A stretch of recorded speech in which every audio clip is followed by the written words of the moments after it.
Mga kaswak, gabi na sa Cebu pero hindi pa tapos ang lakwatsa natin. Welcome to the Sky Park ng SM Seaside City, Cebu, kung saan kahit gabi, may aesthetic feels pa rin. Pag-akyat mo pa lang dito, ang una mong maririnig, tahimik. Ang mararamdaman, presko. At ang makikita, city lights na parang mga pangakong tinupad. Char! Perfect to para sa mga gusto magpahinga after shopping or kung gusto mo ng senti session under the stars. Dito mo marirealize ang pagmamahal parang city lights. Minsan maliwanag, minsan blurred, pero laging maganda sa malayo.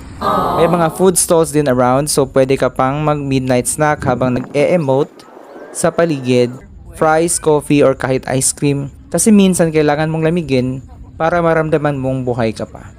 Ang ganda ng view, kita mo ang cube sa malayo, and beyond that, the sea, sky above, city below, parang ikaw sa buhay. Minsan nasa taas, minsan naliligaw, pero always moving forward.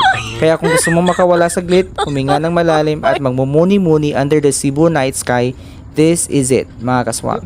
Sky Park at night hits different. Hanggang sa susunod na lakwatsa, tandaan kung hindi ka pinapansin sa baba, baka sa taas ka pala para sa iyo ang spotlight. Follow for more.